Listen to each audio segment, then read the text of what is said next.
Welcome to the Edge of Greatness podcast. Hello and welcome back to 5 Things I've Learned and Lessons for Those in Their 20s. So today is lesson number 3. Today is about taking big risks. It's about taking opportunities that are in front of you and going all in.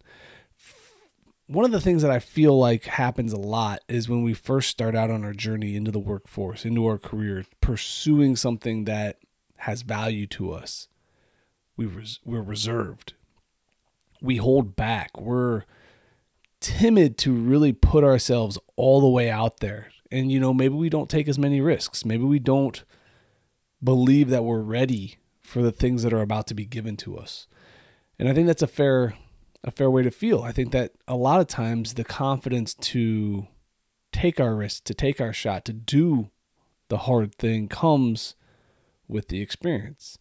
But one of the things I want you to understand is that when you're in your 20s, when you're younger and you have opportunities to take big risks, there are 2 things that I think are important to understand. One, if you swing and miss early, you get a chance to make up for it later. As a baseball player, one of the things I really lean into is the baseball analogies is that if I swing real hard at pitch number 1 at strike 1 and I miss, I've got 2 more chances to figure it out.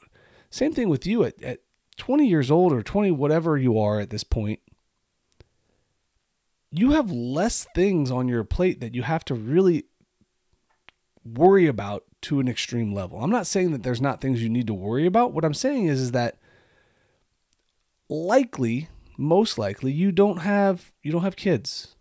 You may or may not have a mortgage.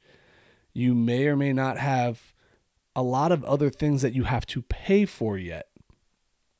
So why not take a risk? Why not swing for the fences? Why not see what could happen?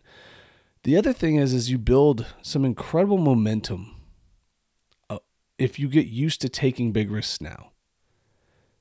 One of the things that happens a lot of times, from my perspective, what I see is when you get in this habit of reserving yourself, you get in this habit of not taking these risks, then you never step out of your comfort zone. And then you get to your 30s and your 40s and you go, I never did anything. And that's the scary thing. I think that if you get in the habit now of trying to start a business, trying to write a book, taking a big trip, applying for a job you don't think you're ready for, stepping up on stage and giving a speech, things that are terrifying, that are in a sense big risks, but have huge rewards for you down the road, you build this momentum that will carry you through your 20s, into your 30s. And the little things we do, the things that we build now, have a huge impact later. And I think that that's one of the really big pieces of all this is that if you get used to putting yourself out there and taking these big risks, eventually you're going to find that you have the success that you're chasing. And that's the really important piece about the big risks. If you're unsure of a situation, if you're unsure of what you're about to embark on, then maybe talk to somebody who's been there before, because the risk that you see as huge may not be that big. I have a number of kids who come to me and they're afraid to start going to school. College is a big risk because it's outside of their comfort zone. They're going away from home.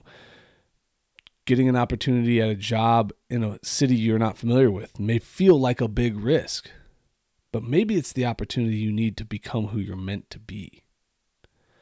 I have a friend of mine who went and took a huge risk. He went to Philadelphia to become a stand-up comedian, and he did this on purpose. He took this huge risk, no job, no other opportunities to make money or no plan B, but he went all in, moved away from his home in Columbus, moved to Philadelphia, and that risk has led him to being a successful comedian. Without that risk, he probably isn't who he is today. So I encourage you to go take big risks, try hard things, do stuff that makes you uncomfortable, because each one of those things makes you stronger. Each one of those things sets you up for success later. And if you fail early, you always get strike two. You can swing again later. So keep swinging for the fences. Try hard things. Go make an impact. Good luck. Thank you for joining us today on the Edge of Greatness podcast. If you haven't yet, please take a minute now to subscribe and review our show. Join us again next week as we continue to dig deeper into the key components of greatness. The path to greatness is never linear, so remember to keep pursuing greatness no matter what. Keep stretching your abilities, reach for the stars, and fall flat on your face. But remember, no matter what happens, whenever we fall, always get up. Until next time, I'm Charles Schultz, and this was the Edge of Greatness podcast.